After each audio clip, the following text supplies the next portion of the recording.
Eh bien, rebonjour à tous. Comme évoqué juste avant, j'ai le plaisir d'intervenir avec Marie-Agnès Guy de Octo aujourd'hui. Ça fait maintenant plusieurs mois que Worklib travaille avec Octo sur leur projet d'organisation hybride et notamment la mise à disposition de notre outil pour favoriser le coworking.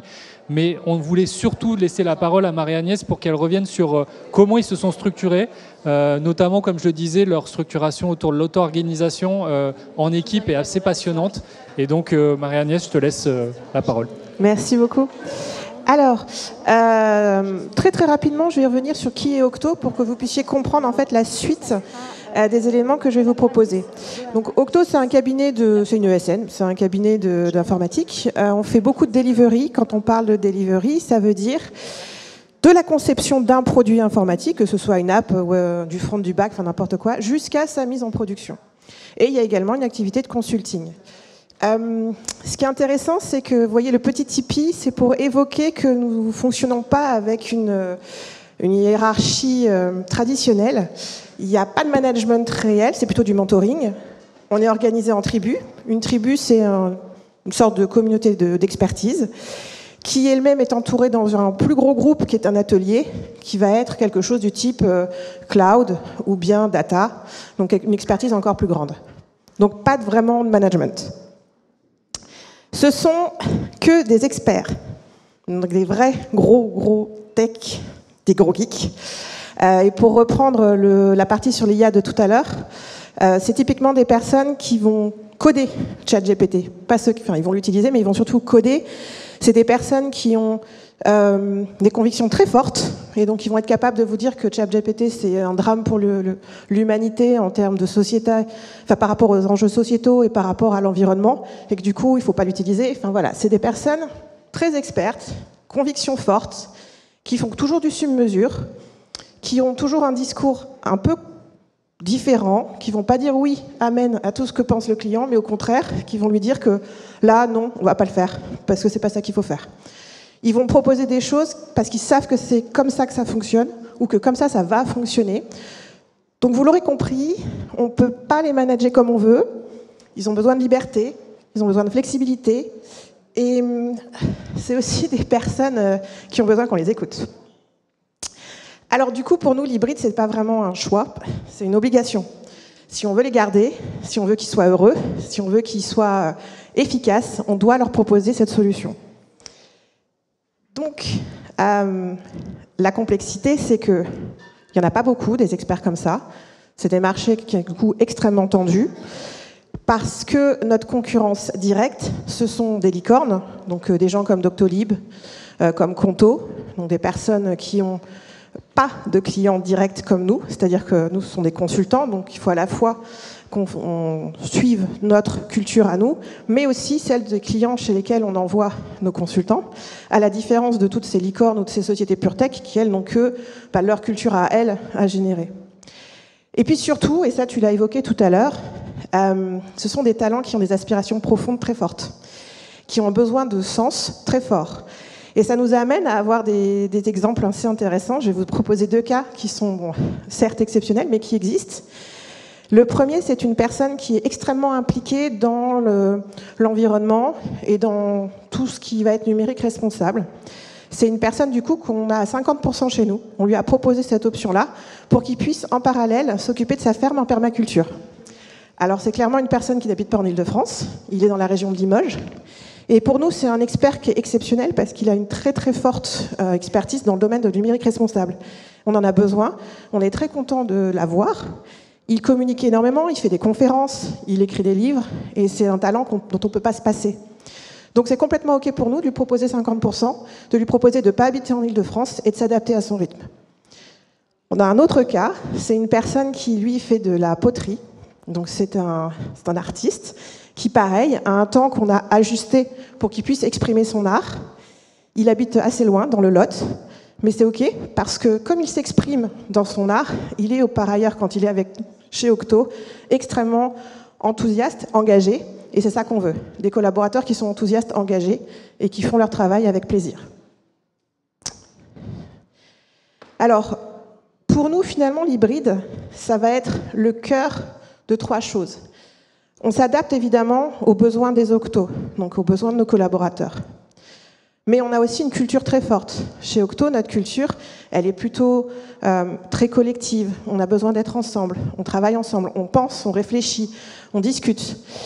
Et puis on a évidemment le collectif mission. Alors le collectif mission, c'est le client, bien sûr, mais c'est surtout comment est-ce que l'équipe, chez le client, est la plus performante possible. Et ça, ça implique de s'ajuster à ce que veut le client, mais pas que. Et on va le voir juste après. Donc pour nous, l'hybride, c'est un levier très important. C'est ce qui nous permet de fidéliser nos talents. Et du coup, on a beaucoup travaillé dessus. Et qu'est-ce que ça veut dire sur le terrain? Parce que c'est ça qui est intéressant. Alors la toute première chose, c'est que avant de démarrer toute notre politique et réflexion là-dessus, on s'est d'abord renseigné. On est allé parler avec d'autres acteurs, comme GitLab, GitHub, peut-être vous connaissez, comme Alan, 360 Learning, mais on est aussi allé voir chez Spotify, on est aussi allé voir chez Facebook, Amazon, etc., comment ils faisaient eux. On s'est beaucoup intéressé à ce que voulaient les Octo, et on a beaucoup regardé aussi côté recherche, côté scientifique, ce qui se passait. Et de là, on a construit 5 convictions fortes, qui sont celles qui nous animent dans ce travail. La première, c'est que le télétravail se conçoit par tâches et par moment. Il y a des choses qu'on peut faire très très bien en télétravail, d'autres qu'on ne peut pas faire. Et donc, ce n'est pas un poste qui est éligible au télétravail, c'est au sein de chaque poste, il y a des choses qui sont éligibles au télétravail et d'autres qui ne le sont pas. Si on prend le cas d'un développeur, le développeur, il se parle au travers de son code. Il fait du pair programming, il fait un certain nombre de choses. Et que la personne qui fait avec lui, elle soit physiquement juste à côté ou extrêmement loin au travers de l'écran, ça ne change pas la pertinence de ce qu'ils sont en train de faire, relire le code. À l'inverse, si on fait un kick-off mission et que je dois rencontrer tous les acteurs avec lesquels je vais travailler, le product owner, le tech lead, les autres développeurs, je dois être en physique parce que je ne crée pas du lien au travers d'un écran et ça, on l'a tous vécu en Covid. Pour créer du lien, on doit se voir, on doit se parler. À l'inverse, un comptable, lorsque je reçois une facture sur email et qu'ensuite je dois la rentrer dans mon logiciel, je peux aussi le faire à distance. Il n'y a pas de problème. En revanche, il y a d'autres actions comme les litiges qui vont être plus compliqués à distance si je ne connais pas les clients. Il y a aussi l'organisation au sein de l'équipe. Si je ne suis pas dans l'équipe, c'est compliqué, et ainsi de suite. Le deuxième point, c'est que la pratique du télétravail, ça implique d'avoir une très bonne communication écrite et de savoir travailler en asynchrone. Et ça, c'est la clé, c'est la base. S'il n'y a pas de communication écrite, s'il n'y a pas de travail en asynchrone, ça ne fonctionne pas. Ça ne peut pas fonctionner. Donc il faudra toujours faire un effort là-dessus. Ce qui pour nous est particulièrement compliqué parce qu'on avait une culture complètement orale et pas du tout asynchrone. Ça a été un très gros enjeu pour nous. Le troisième, c'est que les rituels, donc ce que nous on appelle un rituel, c'est par exemple la journée tribu, donc la journée équipe, la journée de présentation au niveau de tout Octo, d'une nouvelle information, ce genre de choses, ce sont des rituels. Eh bien, ils doivent être adaptés au mode de travail. Si je fais quelque chose en présentiel, ça doit être adapté au présentiel. Si c'est de l'hybride, ça doit être adapté à l'hybride et ainsi de suite. Sur un exemple très simple, lorsqu'on fait donc un premier meeting, souvent, on a le icebreaker, donc cette première petite phase qu'on fait ensemble. Il est évident que je ne vais pas avoir le même type d'icebreaker si on est tous ensemble. À ce moment-là, on pourra faire quelque chose où on se lève tous et où on interagit tous, etc. Alors que si j'ai une partie des gens qui sont en hybride et une autre, enfin une partie qui sont à distance et une partie qui sont sur site, il sera nul mon icebreaker si c'est ça. Soit il faut que j'en fasse deux différents, soit il faut que je fasse quelque chose qui soit adapté au fait qu'il y ait des gens à distance. Ensuite, le point 4, c'est qu'on a toujours besoin de moments en présentiel à très forte valeur ajoutée sociale. Et ça, vous le verrez partout, même chez GitLab, qui sont eux, qui n'ont même pas de office physique, ils le font. Au moins une fois par an, ils se voient une semaine et ils échangent et ils partagent. C'est comme ça qu'on crée la culture, c'est comme ça qu'on crée le ensemble. Et puis, le cinquième, c'est que si on décide d'aller dans le télétravail et donc de proposer cette option-là, il faut y aller en full premium, ce que nous on appelle premium. C'est-à-dire qu'on ne peut pas dire aux gens, ok, vas-y, fais-le. Tu peux aller télétravailler, il n'y a pas de souci. Il faut leur proposer du matériel chez eux. Il faut leur proposer les conditions dans lesquelles ça se passe bien. Il faut leur proposer tout ce dont ils ont besoin pour que ce télétravail soit bien fait. Alors, je vous ai mis juste quelques chiffres pour que vous compreniez un peu de quoi on se parle. Donc là, vous voyez, il y a deux petites Je sais pas si vous voyez, il y a la bleue claire en gros et la bleue foncée. C'est en fait le pourcentage de télétravail qui se passe chez nous, chez Octo, sachant qu'on peut autoriser jusqu'à 95% de télétravail, dans le respect du collectif. La petite ligne bleue en haut, c'est toutes les personnes qui sont hors Île-de-France. Ça représente à peu près 20% des gens chez nous. Et vous voyez, c'est effectivement un petit peu supérieur à ceux qui sont bleu foncé, qui sont ceux qui sont en Île-de-France. Si j'ai choisi de vous en parler, c'est parce qu'il y a un des trucs que nous, on a pensé au démarrage, c'est que si les gens ils sont à distance, ça va être plus compliqué. S'ils sont hors Île-de-France, on ne va pas y arriver, ça va pas être efficace. Et ils nous ont prouvé le contraire. En fait, il n'y a aucun rapport avec l'endroit où l'Octo habite, son domicile, et on va dire son impact sur le collectif, son impact sur le travail, son impact sur la manière dont il est intégré dans l'entreprise, etc. Et donc j'ai vraiment souhaité vous le partager parce que c'est un learning intéressant. Et souvent, on a un peu peur de laisser les gens partir, alors qu'en réalité, ça peut être un très gros facteur d'engagement et d'efficacité pour le reste du groupe. L'autre chose qui est intéressante, c'est que on a fait récemment un retour pour essayer d'évaluer si les gens étaient satisfaits ou pas avec ce niveau-là de télétravail. Et le retour, c'est que 80% des Octos étaient satisfaits. Et donc la flexibilité qu'on leur offrait actuellement, c'était un bon niveau pour eux. Et que surtout, plus les gens pensaient que c'était important le télétravail pour eux, et plus ils étaient satisfaits. Donc pour nous, c'est plutôt positif. Alors, une des clés de la réussite, c'est que lorsqu'on se parle de collectif mission, on n'impose rien du tout. Je vous ai dit, c'est jusqu'à 95% de télétravail dans le respect du collectif. C'est le collectif qui s'auto-organise. C'est lui qui décide ce qu'il veut faire. Et donc, on va se retrouver avec des équipes full télétravail, où ils ne se voient jamais, des équipes où ils se voient toutes les semaines, des équipes où ils se voient 2 fois par mois, et ce n'est pas notre problème. Nous, ce qu'on veut, c'est que ça se passe bien dans l'équipe, c'est qu'ils soient efficaces ensemble, et c'est que le client soit satisfait. Le reste, comme ils veulent. En revanche, il y a un certain nombre de critères qui doivent être pris en considération, des choses assez intuitives, du genre la logistique client. C'est évident que si le client n'est pas capable d'accepter les personnes parce qu'il n'a pas la place, parce qu'il est en train de réduire ses espaces, bon, ça va être compliqué de faire du full présentiel. Des choses du genre aussi la phase de projet. Si je suis à un démarrage et que les équipes ne se connaissent pas, à ce moment-là, faire du full télétravail, c'est pas une bonne idée non plus. Il faut créer le lien, il faut créer la relation. Donc en général, quand on est en phase de kick-off ou de démarrage, les gens sont beaucoup plus sur site. Ensuite, une fois que tout le monde se connaît bien et qu'on est dans une phase de développement, alors effectivement là, on peut aller jusqu'à 100% presque. Même si certains n'aiment pas ça. Mais en tout cas, c'est possible. Il y a également des choses qui sont plus de l'ordre du skills, mais la rigueur professionnelle, donc on va dire l'exécution disciplinée, est aussi très importante. C'est-à-dire qu'il y a un certain niveau de maturité dans son travail qui doit être aussi présente. Ça veut dire que je suis capable de dire lorsque ça ne va pas, je suis capable d'appeler à l'aide, je suis capable de décrire ce que je fais de manière à ce que tout le monde ait conscience de là où j'en suis. Il y a également des notions d'organisation pure. Comme je suis seule chez moi, il faut que si je sois en capacité de bien m'organiser, qu'est-ce que je fais quel jour, etc. Et puis tout ce qui est communication skills. Donc le DEMA, en fait, c'est ce qu'on appelle un delivery manager. En gros, c'est le chef d'équipe. C'est celui qui coordonne l'équipe. Eh bien, si cette personne n'arrive pas à créer la communication au sein de son équipe ou bien à la maintenir, évidemment, ça va être beaucoup plus compliqué et ça va déstabiliser l'équipe. Donc, en prenant en compte tous ces ensembles de critères, alors, eh bien, l'équipe s'auto-organise et décide de comment elle veut faire. Et nous, ça nous va. Alors ensuite, on a donc la mise à disposition du coworking, qui était quelque chose qui était extrêmement plébiscité par nos collaborateurs. C'était demandé à plus de 60%. Ils le voulaient vraiment. Donc on s'est dit, on va tester. Et donc on a choisi Workly pour essayer. Et donc on est vraiment parti dans une expérimentation. Au démarrage, on a demandé qui veut tenter le coup, qui veut essayer. Et on a 80 personnes qui ont été volontaires et qui sont rentrées dans le système. Et on leur a donc mis à disposition tout ce que Workly proposait. Alors, peut-être là, je te laisse interagir sur cette partie-là. Simplement dire qu'en fait, ce qu'on a fait avec Octo, c'est de se dire on ouvre la possibilité de travailler depuis près de 6000 espaces de partout en France.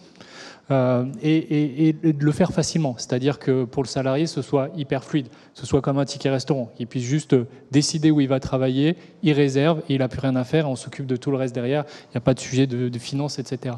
Et donc ça, c'était hyper important de le rendre fluide, et ensuite, après, d'identifier quels étaient les espaces qui correspondaient aux attentes de Worklib, d'Octo en termes de qualité, mais aussi qui répondaient aux usages, comme je le disais tout à l'heure, qui étaient attendus pour les salariés. Et donc là, en effet, il y a eu un travail pour se dire quels sont les vrais usages, les vraies utilisations du coworking en complément des bureaux et du domicile.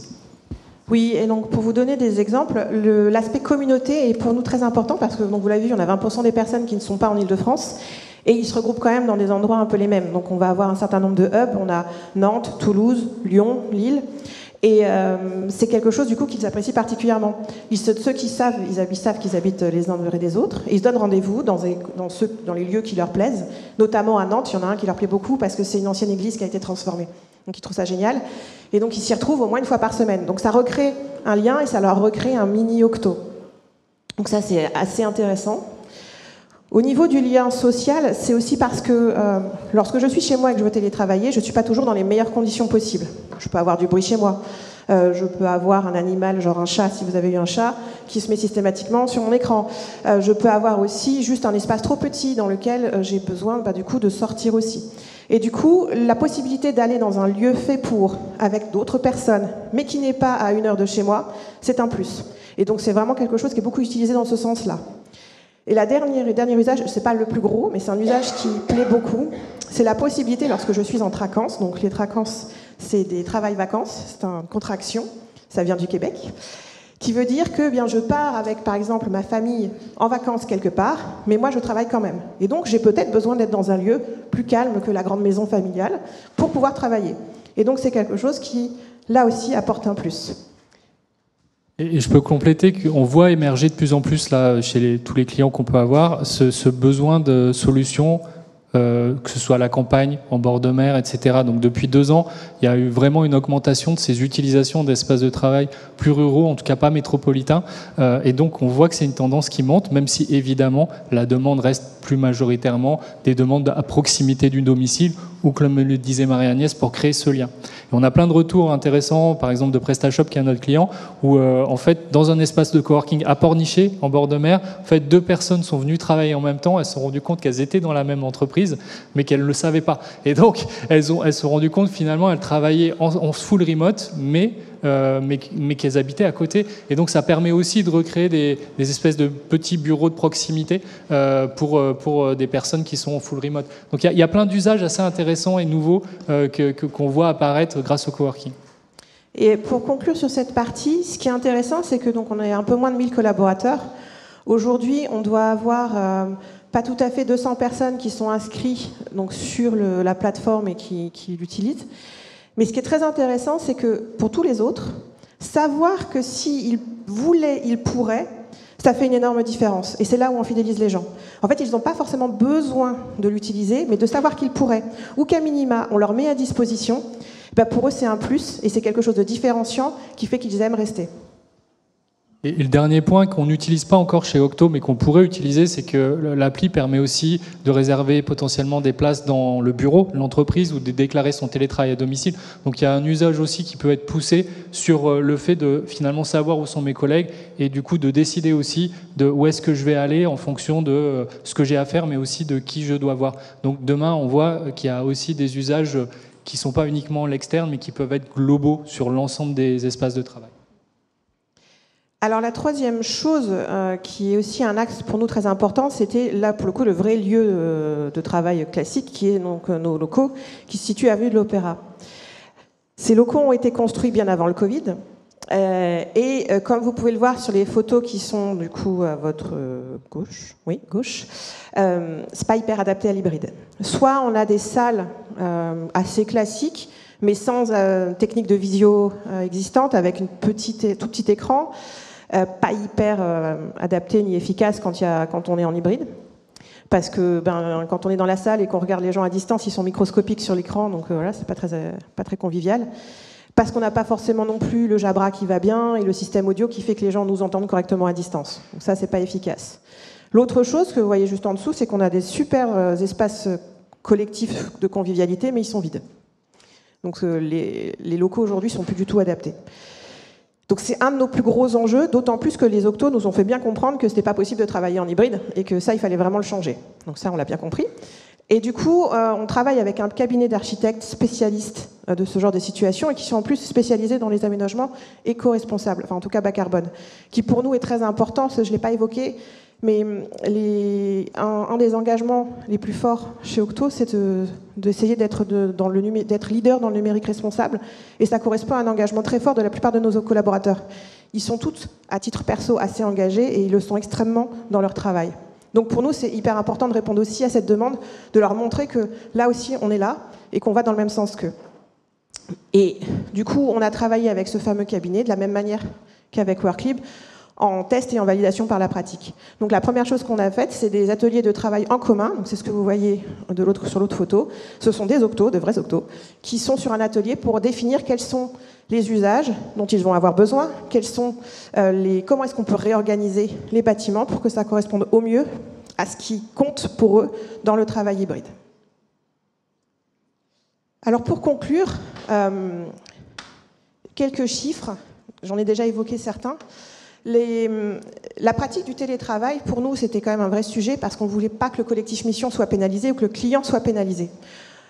Bien sûr, on donne toute la liberté nécessaire à nos collaborateurs, mais il faut quand même que notre mission principale, qui est quand même d'aller chercher de l'argent chez les clients, ça se fasse bien et que les clients soient satisfaits. Et donc, on a demandé à l'ensemble de nos directeurs de mission, de delivery manager ou de tech lead, qui sont en gros les personnes qui encadrent les missions, quels étaient l'impact réel sur le terrain du télétravail ou du travail hybride par rapport à la mission, par rapport à la performance, par rapport à un certain nombre de critères, versus avant, où tout le monde était toujours là en physique. Et ce qui est très intéressant, c'est que pour eux, ce n'est pas un problème. C'est-à-dire que c'est pas mieux, ou c'est pas fondamentalement mieux qu'avant, mais en aucun cas c'est pire. Donc clairement, offrir de la flexibilité, offrir cette liberté n'est pas du tout quelque chose qui va venir perturber l'efficacité de l'entreprise et du collectif. Donc ça, c'est quand même important. C'était la première chose à valider. L'autre chose qu'on voulait valider, c'est donc la satisfaction des collaborateurs. Donc je vous l'ai évoqué tout à l'heure sur le point du télétravail, ils sont satisfaits. Mais de manière plus générale, ils sont également très satisfaits à plus de 80% des efforts et de la direction dans laquelle Octo va. Et donc ils attendent bien sûr encore plus de nous, mais voilà, ils sont satisfaits de la manière dont on avance. Et l'autre chose que je voulais évoquer avec vous, parce qu'on a le temps, c'est que certains pourraient penser qu'on n'est pas équitable en proposant des choses à certaines personnes et pas à d'autres. C'est quelque chose qui revient régulièrement. Et donc on était effectivement assez inquiets sur cette partie-là, donc on leur a demandé, très objectivement, en termes d'éthique, d'équité, comment est-ce qu'ils se sentent. Et on a 78% des Octos qui sont satisfaits et qui n'estiment pas qu'il y a un problème d'injustice au sein d'Octo. Et l'autre chose qui est intéressante, c'est qu'on leur a demandé très spécifiquement sur le télétravail et sur tout ce qui est engagé comme expérimentation, est-ce que vous vous sentez lésé ou est-ce que c'est un facteur qui pourrait créer une différence dans votre manière d'évaluer ce critère-là? Et en fait, ça ne l'était pas du tout. Ce qui nous renforce donc dans l'idée qu'on travaille pour ceux pour qui c'est important, et pour ceux pour qui ce n'est pas important ne se sentent pas lésés. Ce qui, à nos yeux, était hyper important, parce que la notion d'équité salariale reste quelque chose qui est très, très, très imbriqué en fait, dans notre culture à nous. Voilà. Merci Marie-Agnès. On a 5-6 minutes pour les questions, donc n'hésitez pas à profiter de la présence de Marie-Agnès pour poser vos questions. Il y a des micros qui vont circuler dans la salle. N'hésitez pas à lever la main si vous avez une question.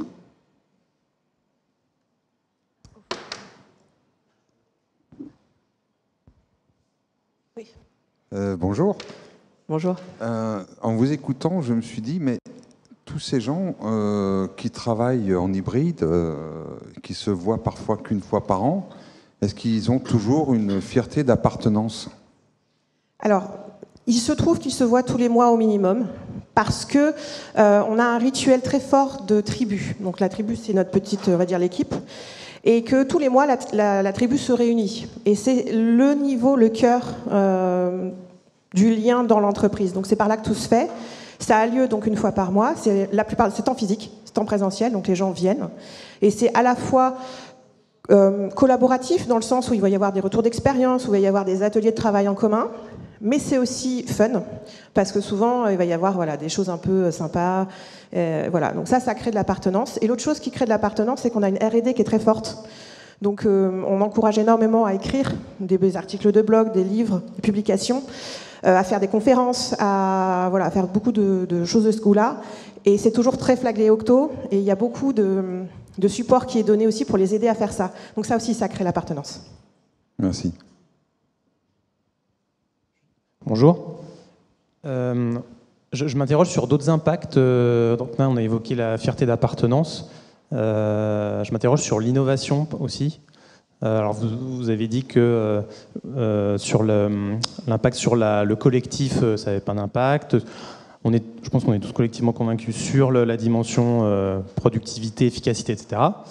Il y a d'autres éléments qui peuvent faire partie d'une culture d'entreprise qui, in fine, produisent de l'efficacité. Et sur l'innovation, c'est une vraie interrogation parce que je m'interroge est-ce que finalement ces collaborateurs qui sont éparpillés, qui sont même avec ce que vous évoquez là, les différentes façons de se rencontrer occasionnellement, etc. Est-ce que ça nuit pas à des processus comme l'innovation qui souvent fonctionnent par échange, par rencontre, échange d'idées, etc., qui souvent sont a priori plus favorisés par le présentiel?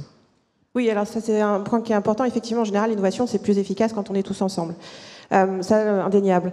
Ce qui se passe, c'est que, donc je vous ai dit, ce sont des experts avec des convictions très fortes. C'est que lorsqu'ils sont animés par un truc genre Generative IA et qu'ils sont à fond dans ce truc-là, ils vont se donner les moyens de se voir pour en parler. En tout cas, c'est ce qu'on voit nous popper, et on le voit particulièrement à la data parce que ce sujet de Generative IA embarque beaucoup de personnes. Et l'une d'entre elles, qui est une des personnes les plus impliquées, elle est à 50% et elle habite aussi assez loin parce que voilà, elle a fait ses choix. Et pour autant, il revient très régulièrement. C'est une personne en fait qui vient très très régulièrement, même si elle habite un peu loin et qu'elle fait beaucoup de télétravail, pour ces moments d'échange, d'innovation autour de ces sujets-là.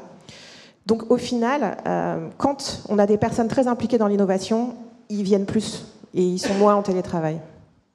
Et je dirais que c'est justement ce qui fait toute la valeur de l'auto-organisation en équipe et de la faculté des personnes à décider quand est-ce qu'il faut faire bouger les lignes. Et c'est la grosse différence avec un schéma classique hybride un peu statique qui fait que globalement tout le monde est logé à la même enseigne. Là au moins on peut, quand on sent le besoin, faire bouger les lignes, et c'est pour ça que ça me paraît vraiment pertinent de s'en inspirer.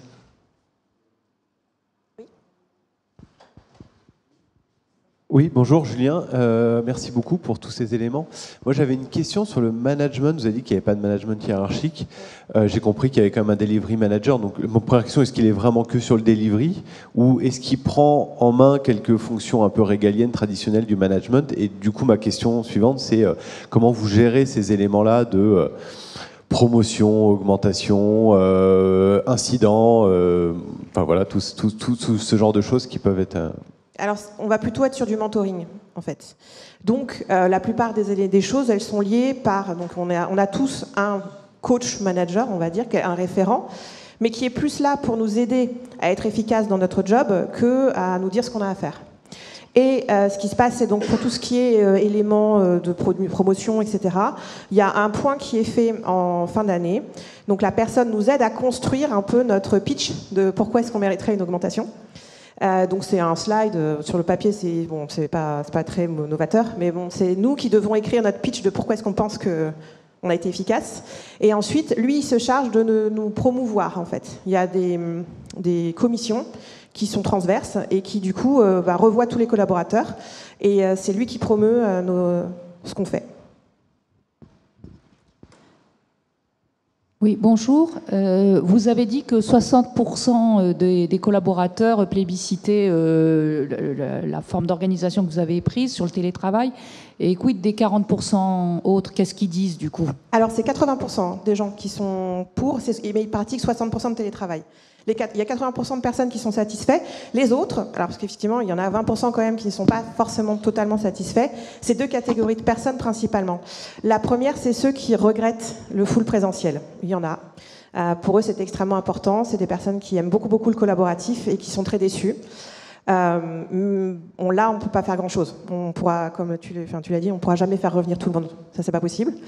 Donc, malheureusement, ces personnes-là, on ne peut pas adresser leurs problèmes, enfin, en tout cas leurs douleurs. Et les autres, c'est à l'inverse, ceux qui veulent faire du full télétravail. Ceux qui voudraient vraiment faire que ça. Et là, c'est pareil. Nous, on n'est pas convaincus du tout que c'est une bonne initiative. On ne s'exclut pas de faire une tentative, enfin, de proposer, de faire une expérimentation, voilà, sur ce sujet-là. Mais on n'est pas convaincus parce qu'on pense qu'il faut se voir et qu'il y a certaines tâches, comme vous l'évoquez, qui doivent être en full présentiel. Donc ces gens-là, malheureusement, on ne les adresse pas. C'est un choix de notre part. Mais encore une fois, on s'autorise, si quelqu'un arrive avec une proposition, on s'autorise de tester et de voir si ça fonctionne ou pas. Bonjour, il me restait une question. J'imagine que derrière tout ça, il y a un sujet de flexibilité pour rester attractif aux yeux de talent et être capable aussi de les fidéliser. Aujourd'hui, depuis la mise en place de toutes ces initiatives-là, est-ce que vous avez remarqué une augmentation soit de votre attractivité ou de votre capacité à fidéliser les talents ? Alors, fidéliser, oui, parce qu'on a, dans les 20% des personnes qui habitent hors Île-de-France, on en a, alors attendez, il faut que je me rappelle bien du chiffre, c'est 60% qui seraient prêts qui démissionneraient immédiatement si on ne leur proposait pas cette opportunité-là. Donc là, on sait qu'on les a fidélisés, on en est très heureux parce que ce sont des experts qui nous tiennent à cœur. Pour le recrutement, c'est plus compliqué parce qu'on est vraiment sur des experts très, très, très experts et donc très, très, très demandés et qu'il y a d'autres choses qui vont intervenir. C'est un des facteurs, mais c'est pas le... Parce qu'on a constaté, c'est que ce facteur-là nous permet d'engager la conversation, là où avant on n'y arrivait pas, mais ça ne nous permet pas encore de les faire venir. Donc, voilà. Mais du coup, il y a un ralentissement significatif du turnover ? Non, le turnover est assez bas chez nous. De manière générale, pour une ESN, il est inférieur à 20%, ce qui est assez bas pour une ESN. Normalement, c'est plutôt autour de 30%. Donc nous, on est plutôt très bas sur ces sujets-là. Donc notre turnover, c'est pas tellement le sujet. C'est plus qu'on aimerait aller chercher de nouveaux talents dans des expertises qu'on n'a pas encore. Et ça, c'est compliqué. Merci. Malheureusement, on est arrivé au bout des questions. Désolé, n'hésitez pas à en profiter. Oui, n'hésitez pas à profiter pour des postes pour revenir vers nous avec vos questions complémentaires. Merci en tout cas, merci beaucoup. Merci beaucoup.